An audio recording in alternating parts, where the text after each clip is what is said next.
دفعہ ایئرپورٹ پہ خاتون نے پوچھا کہ بھئی ہمارے شوہر جو ہیں وہ ایک سال کے لیے ملک سے باہر رہتے ہیں، تو ہمارے لیے یہ تو نیچرل ہے نا، وہ کہتے ہیں ہمیں پھر برائی کے خیالات آنا شروع ہوتے ہیں.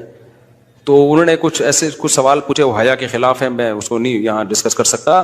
میں نے ان سے کہا میاں کے علاوہ آپ کے پاس کوئی راستہ نہیں ہے اپنی خواہش پوری کرنے کا. تو وہ کہنے لگے پھر ہم کیا کریں، میاں بھی مجبور ہے. وہ کہہ رہے ہیں میں کیسے، اور اپنے ساتھ رکھ نہیں سکتا میاں، کیونکہ جو ہے وہ اس کے پاس اتنی تنخواہ نہیں ہے کہ بیوی کو رکھ سکے. تو چند کیس ایسے ہوتے ہیں. اصولی طور پر تو میاں کو چاہیے اللہ پہ توکل کرے، غریب بھی ہے نا اپنے ساتھ اپنی بیوی کو رکھے.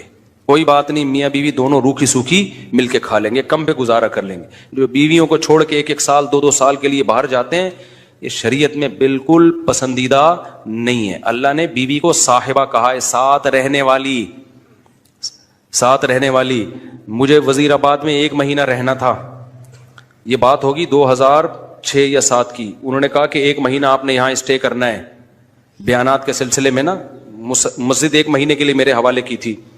تو میں نے کہا بھائی میں تو بیگم کے بغیر 1 مہینہ نہیں رہ سکتا، بچے بھی تھے میرے. تو میں نے کہا 1 مہینہ میں نہیں رہ سکتا، مجھے بیگم بچے چاہیے، ان کا بھی ٹکٹ دو تو میں یہاں رہوں گا ورنہ نہیں رہوں گا. تو انہوں نے پھر بیگم بچوں کا بھی ٹکٹ دیا. وہ گھر والوں کے ساتھ رہ لیتے ہیں آدمی تمیز سے، ورنہ بیگم کے بغیر ہمارے لیے تو بڑا مشکل ہے اتنا لمبا عرصہ رہنا. مجبوری میں رہنا پڑتا ہے تو ایک الگ بات ہے، لیکن ہے مشکل کام. چاہے کتنے بھی آدمی کے میاں بیوی میں جھگڑے ہو نا، نہیں رہ سکتا بھائی.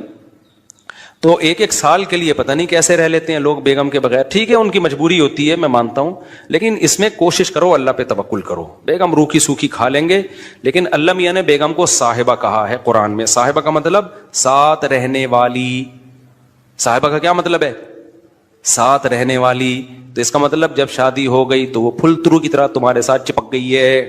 پھول ترو کی طرح اس لیے کہہ رہا ہوں کہ لوگ پسند نہیں کرتے، لیکن اللہ نے اس کو آپ کے ساتھ کیا کر دیا ہے، اب جہاں جاؤ گے بیگم صاحبہ ساتھ ہوں گی. شارٹ ٹائم کے لیے جانے کا الگ بات ہے، لانگ ٹائم کے لیے جانا ہے تو بیگم آپ کے ساتھ اللہ نے بولو چپکا دیے. وہ خود بھی گناہ سے بچے گی، تم بھی گناہ سے بچو گے. تو اس لیے یہ طریقہ ٹھیک نہیں ہے سال کے لیے میاں بیوی کا دور رہنا. اور پھر خواتین بھی پریشان ہوتی ہیں. تو گناہ کسی کے لیے بھی حلال نہیں ہے. میں نے اس خاتون سے کہا کہ 1 سال آپ کا شوہر باہر ہے، کیا اس کے لیے حلال ہے گناہ کرنا وہاں پہ؟ اس کے لیے حلال نہیں ہے تو آپ کے لیے بھی حلال نہیں. تو اللہ میاں نے صرف یہی رکھا ہے کہ ایک دوسرے کی خواہش پوری کر سکتے ہیں میاں بیوی، اس کے علاوہ ان کے پاس کوئی آپشن نہیں ہے. تو اب پھر بھی نہیں آ رہا میاں، تو میں نے ان خاتون کو یہ کہا کہ اپنے آپ کو بزی رکھیں. آپ کیا رکھیں بھائی؟ کوئی پازیٹیو ایکٹیویٹیز میں اپنے آپ کو کھپا دیں. ایسی موویز تو ویسے بھی ٹھیک نہیں ہے دیکھنا، خاص طور پہ فحش موویز دیکھنا، اور ٹک ٹاک پہ صبح شام بے حیائی. تو جب یہ انسان کی عادت ہے، جب وہ اپنے آپ کو کسی پازیٹیو کام میں لگا دیتا ہے نا، تو چند دن پھر یہ جھٹکے لگیں گے، اس کے بعد انسان نارمل. کئی لوگ ہیں جو 1 سال گھر سے باہر رہتے ہیں، مجبوری میں بیویاں بھی رہتی ہیں، وہ گناہ نہیں کرتے. وجہ کیا ہے کہ وہ سوچتے ہی نہیں نا اس بارے میں، وہ اپنے آپ کو بزی رکھتے ہیں، مصروف رکھتے ہیں. تبلیغی جماعت میں سال کے لیے لوگ جاتے ہیں. میں تو اس کو صحیح نہیں سمجھتا، بیگم کو، جوان بیوی کو چھوڑ کر جاؤ آپ. لیکن بہرحال جو جاتے ہیں تو وہ گناہ تھوڑی کرتے ہیں، بچے رہتے ہیں، کیونکہ وہ ایک خاص ترتیب میں اپنے آپ کو جوڑ چکے ہوتے ہیں. بہرحال یہ نہیں ہے اس کو.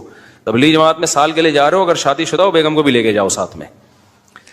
ہم تو یہی کہتے ہیں تبلیغ والوں سے بھی، بھائی اگر سال کے لیے جا رہے ہو نا، تو یہ زمانہ بہت خطرناک زمانہ ہے. حضرت عمر نے جہاد میں نہیں چھوڑا تھا، تو یا اس کے لیے جو ہے وہ ایجڈ ہو گئی ہے، بوڑھی ہو گئی ہے، ایک الگ بات ہے. لیکن آج کل بہت مسائل کھڑے ہونے کا خطرہ ہوتا ہے.